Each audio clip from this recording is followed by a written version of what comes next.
Θα αρχίσω από το συνταξιοδοτικό και θα ήθελα να τονίσω το θετικό ότι ο πρόεδρος Χριστόφιας κατάφερε στη Σύνοδο Κορυφής να εξασφαλίσει ότι η κάθε χώρα μέλος μπορεί να προσπαθήσει να επιτύχει τους στόχους με δικές της πολιτικές αναφορικά με το συνταξιοδοτικό, παρά να υιοθετήσουν όλες οι χώρες μαζί, ξέρω εγώ, αύξηση του ορίου αφιπηρέτησης στο 67 όπως ήθελε η Γερμανία και άλλα παρόμοια. Άρα υπάρχει περιθώριο για διάλογο και κατάληξη σε συνενετικά αποτελέσματα. Υπάρχει η μελέτη του αναλογιστή, άρα είναι μία βάση για συζήτηση.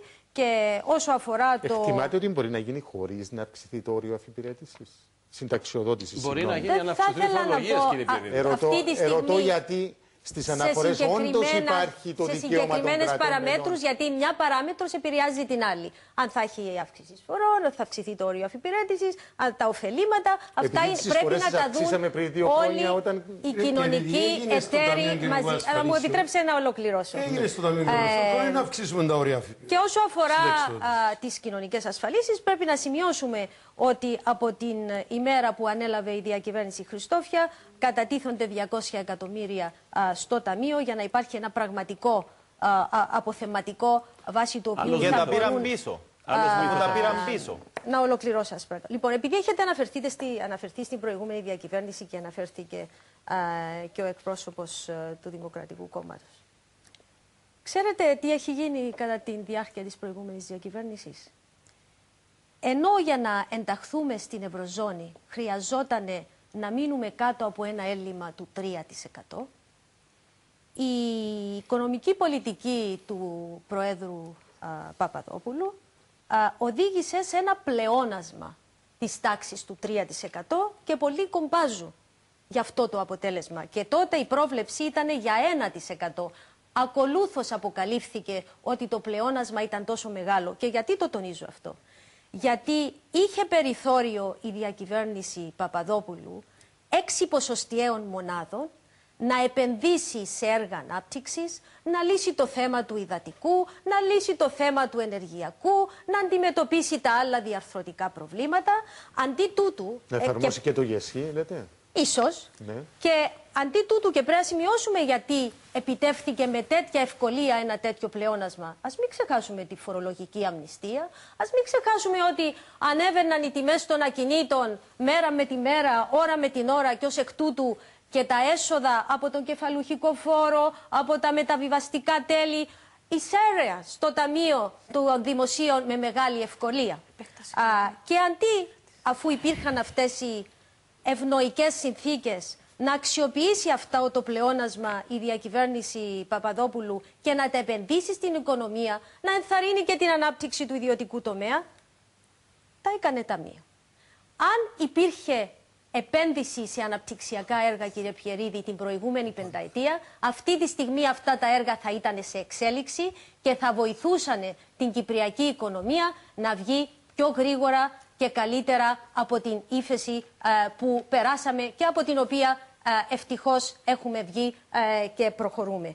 Και επειδή έχει λεχθεί και κάτι για τα επιτόκια και επειδή είναι μια συζήτηση που έγινε αυτές τις μέρες ότι δήθεν δανειζόμαστε σε πολύ ψηλά επιτόκια και αναφέρεται και αυτό το 6%, πρέπει να κρυβολογούμε. Ας μην συγχύζουμε την πρωτογενή με τη δευτερογενή αγορά. Το ψηλότερο επιτόκιο στο οποίο έχει δανειστεί το δημόσιο τον τελευταίο καιρό είναι ένα επιτόκιο της τάξης του 3,05%, βραχυπρόθεσμο, για να είμαστε συγκεκριμένοι, βραχυπρόθεσμο δάνειο, και ένα πενταετές δάνειο που έγινε το Φεβράρι του 2011 με επιτόκιο 4,75%.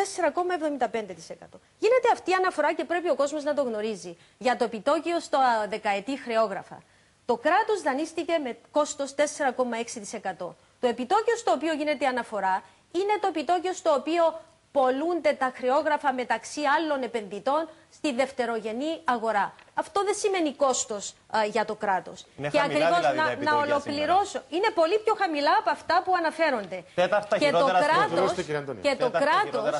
Και το κράτος είχε την προνοητικότητα να δανειστεί την ώρα που υπάρχουν χαμηλά επιτόκια και έγκαιρα πριν τα χρειαστεί είτε για κάλυψη των ελλημάτων τα οποία υπάρχουν, μειώνονται μεν αλλά υπάρχουν, είτε για να μπορέσει να αποπληρώσει υφιστάμενα δάνεια τα οποία οριμάζουν. Άρα το πραγματικό κόστος για το δημόσιο είναι πολύ χαμηλότερο από αυτό που αναφέρεται. Το ΓΕΣΥ είναι κάτι το οποίο πράγματι θέλει μεγάλη μελέτη και διερωτούμε γιατί... Μεγάλη μελέτη σε μεγάλο χρόνο, 10 χρόνια. Γιατί σε καλύτερους καιρούς δεν είχε προωθηθεί αυτό το θέμα και επιμένουμε σε καιρούς με τα δεδομένα αυτά, κρίσης και ύφεσης να φορτώσουμε στο κράτος αυτή τη στιγμή ακόμα δεν γνωρίζω πόσο μεγάλο είναι το κόστος, αυτό χρειάζεται και ειδικούς εδώ, αλλά ας τα πάρουμε τα πράγματα βήμα με βήμα, να ξεπεράσουμε την κρίση, να δημιουργήσουμε μεγαλύτερη ανάπτυξη και να πάρουμε, υπάρχουν διαρθρωτικά προβλήματα, χρειάζονται αντιμετώπιση, αλλά ας μην τα φορτώνουμε όλα στη διακυβέρνηση Χριστόφια, η οποία κατάφερε να αντιμετωπίσει την κρίση τη στιγμή που προηγούμενες διακυβερνήσεις τα αγνόησαν παντελώς. Κύριε Πιερίδη, επειδή τα επιτόκια σχετίζονται άμεσα με επενδύσεις και με τις μικρές επιχειρήσεις και τις μεγάλες, οι οποίες εργοδοτούν κόσμο και σχετίζεται άνεργα άλλο το επιτόκιο δανεισμού του κράτους και άλλο των ιδιωτών. Να πούμε ότι το 6% που ανέφερε ο συνάδελφος δεν είναι 6, είναι 6,2. Στη δευτερογενή αγορά, αν μπορώ να εξηγήσω. Δεν επηρεάζει το κράτος. Όχι, επηρεάζει άμεσα το κράτος. Αν το κράτος αποφασίσει σήμερα να δανειστεί χρήματα από τις διεθνείς αγορές, το επιτόκιο με 3%. Δανείστηκε από το εσωτερικό, από την εγχώρια αγορά. Και με 4,75 το Φεβράριο διεθνώς. Λοιπόν, δεν σας διέκοψα, μπορούσα να σας διακόψω. Ναι, εντάξει. Να ακριβολογείτε, γιατί έχω τη στοιχεία μπροστά. Αν σήμερα ή αύριο ή όποτε θέλει η Κυπριακή κυβέρνηση αποφασίσει να δανειστεί χρήματα από τις διεθνείς αγορές, το επιτόκιο θα είναι 6,2%. Διότι θα αναγκαστεί να εκδώσει ομόλογα και η δευτερογενής αγορά καθορίζει και την τιμή στην οποία θα δανειστεί. Το κόστος δανεισμού είναι 6,2. Όσον αφορά τα επιτόκια στην Κύπρο σήμερα, είναι τα ψηλότερα στην Ευρωζώνη. Συμφωνούμε απόλυτα. Είναι καλά η νομισματική πολιτική που... Όχι.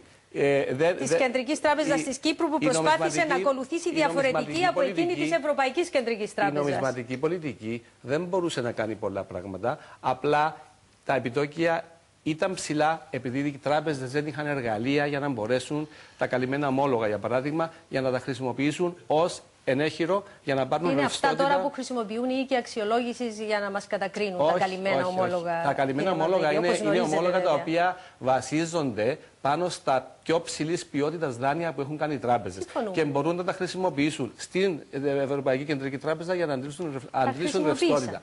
Τώρα αρχίζουν να κάνουν αυτή τη διαδικασία, τώρα ψηφίστηκε ο νόμος για τα καλυμμένα. Και αυτό επικαλούνται οι οίκοι αξιολόγησης. Λοιπόν, η κυπριακή οικονομία, κύριε Πιερίδη, υποφέρει από τα πιο ψηλά επιτόκια. Και ξέρετε τι σημαίνει ψηλά επιτόκια? Σημαίνει ότι γίνεται μια μεγάλη αναδιανομή πλούτου από τα νοικοκυριά που χρωστούν σε αυτούς που έχουν τα πολλά χρήματα και τις καταθέσεις. Διότι είναι και τα επιτόκια δανεισμού ψηλά, είναι και τα επιτόκια καταθέσεων ψηλότερα από ό,τι είναι στην Ευρωζώνη. Άρα λοιπόν κάποιος που έχει χρήματα κερδίζει 4 και 4,5% και κάποιος που πληρώνει 6,5 και 7%, εκτός αν είναι στεγαστικό να πληρώσει 6.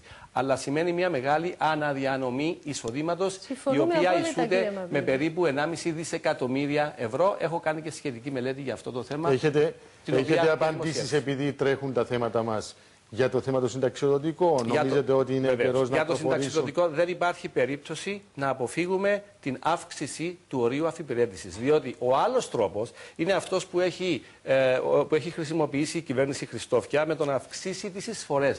Μα με την αύξηση των εισφορών, κυρία Πραξούλα, μπορούμε να λύσουμε όλα τα προβλήματα του Ταμείου μέχρι που να γίνει το μεγάλο boom. Κύριε Μαυρίδη, για διάλογο μίλησα. Νομίζω μιλούσαμε ότι επιλύσατε το συνταξιοδοτικό πρόβλημα. Ότι έχει γίνει μελέτη από αναλογιστή και βάσει της μελέτης θα πρέπει να γίνει διάλογος από όλες τις πλευρές. Ναι, τώρα από εδώ και πέρα τι θα γίνει όμως? Κάποια ώρα θα διαχωρίσουμε επιτέλους να καταλάβουν και οι ακροατές ότι μιλούμε για το συνταξιοδοτικό του δημοσίου τομέα. Μάλιστα. Γιατί έχουμε περάσει μεταρρυθμίσεις για το Ταμείο Κοινωνικών Ασφαλίσεων και μην τρομάζουμε τον κόσμο τώρα. Είναι για το συνταξιοδοτικό του δημόσιου τομέα. Άλλο το ένα, άλλο οι κοινωνικές ασφαλίσεις. Άρχισε ένας διάλογος και κάπου όχι είναι ένα πρόβλημα, αν θυμάμαι καλά από την αναφορά του Υπουργού Οικονομικών, είναι μια ορολογιακή βόμβα. Όσον αφορά το συνταξιοδοτικό του δημόσιου τομέα, ο μόνος τρόπος για να λυθεί είναι οι εισηγήσεις που έχουν κάνει και οι κοινωνικοί φορείς, είναι δηλαδή να αρχίσουν οι δημόσιοι υπάλληλοι να πληρώνουν συνεισφορές στο ταμείο αυτό. Και βεβαίως να συνδυάσω αυτή την παρατήρηση. Για το ΓΕΣΥ έχετε άποψη? Για το ΓΕΣΥ, λέει ο Πρόεδρος, θα το κάνουμε την κατάλληλη στιγμή. Δεν υπάρχουν λεφτά, επειδή διανύουμε μια περίοδο οικονομικής δυσχέρειας, έτσι να το ονομάσω. Δεν έχουμε την οικονομική εφορία που είχαμε την προηγούμενη περίοδο. Σε αυτό το σημείο πρέπει να προχωρήσουμε ή να το αφήσουμε παρακάτω? Θα μπορούσαμε τουλάχιστον να προχωρήσουμε στο πρώτο στάδιο.